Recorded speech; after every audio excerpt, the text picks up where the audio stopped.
नमस्कार मित्रों, आज हम हमारे इस सनातन धर्म यूट्यूब चैनल के माध्यम से एक नए विषय पर जानकारी देने जा रहे हैं। आज हम चर्चा कर रहे हैं कि किन किन देवी देवताओं के वाहन क्या क्या हैं, क्योंकि यदि हमें किसी भी देवी देवताओं को प्रसन्न करवाना हो, पूजा करनी हो, तो उनके वाहनों की भी पूजा करनी चाहिए। यदि उनकी वाहनों की पूजा की तब वह देवी देवता प्रसन्न होते हैं। अतः पूजा करने के लिए सबसे पहले हमें यह जानकारी होनी चाहिए कि किस देवी और किस देवता का वाहन क्या है। अतः आज हम कुछ देवी देवताओं के बारे में, उनके वाहनों के बारे में यहाँ जानकारी देने जा रहे हैं। यदि आपको इनसे ज़्यादा और देवी देवताओं के वाहनों के बारे में जानकारी आवश्यक हो तो कमेंट में लिखें, प्रश्न करें, उसके बारे में भी जानकारी देंगे। अभी के लिए चर्चा करते हैं वाहनों की। सबसे पहले प्रथम पूज्य गणेश जी।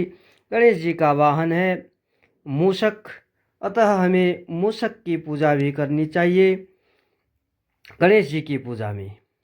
इसके बाद हम अगले देव हैं सूर्यदेव। सूर्यदेव के वाहन है, जो सूर्यदेव की रथ हैं वो घोड़ों की रथ है, तो भगवान सूर्यदेव घोड़ों की सवारी करते हैं। अतः सूर्यदेव की पूजा में घोड़ों की पूजा भी आवश्यक मानी जाती है। इसके बाद हम चर्चा करते हैं भगवान कार्तिकेय की। कार्तिकेय का वाहन है मोर, अतः कार्तिकेय की पूजा करने के साथ साथ मोर की पूजा भी करनी चाहिए। अब इसके बाद हम माता सरस्वती का वाहन की जानकारी देते हैं। माता सरस्वती का वाहन है राजहंस। राजहंस की भी पूजा करनी चाहिए। यदि आप माता सरस्वती की पूजा अर्चना कर रहे हैं तो राजहंस को भी आपने पूजित करना होगा। इसके आगे हम चर्चा करते हैं देवराज इंद्र के वाहन की। देवराज इंद्र का वाहन है ऐरावत, हाथी, अतः हमें हाथी की पूजा भी करनी चाहिए देवराज इंद्र की पूजा करते समय। तो अब इससे आगे हम माता लक्ष्मी का वाहन जो है उल्लू, उल्लू के बारे में जानकारी दे रहे हैं। यदि आप माता लक्ष्मी की पूजा अर्चना करते हैं तो उल्लू की पूजा भी आपको ज़रूर करना चाहिए। इससे माता लक्ष्मी और ज़्यादा प्रसन्न होती हैं। अब इससे आगे हम चर्चा करते हैं भगवान विष्णु का वाहन जो कि गरुड़ है। तो हमें भगवान विष्णु की पूजा करते करते गरुड़ जी की पूजा भी करनी चाहिए। गरुड़ का महत्व पुराणों में बहुत उल्लेख्य माना गया है।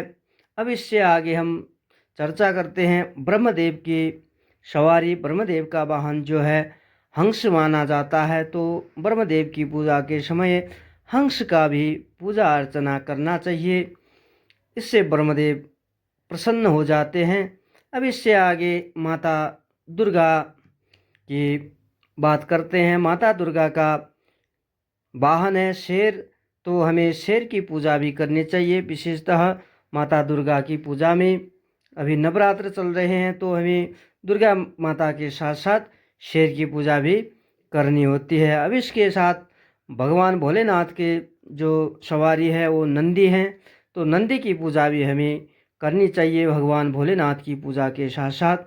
तो इससे आगे हम चर्चा करते हैं यमराज की।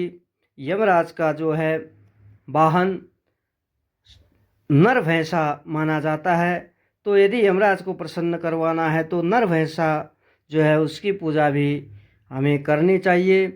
तो दोस्तों, आज हमने इनके बारे में जानकारी दी, अतः इनसे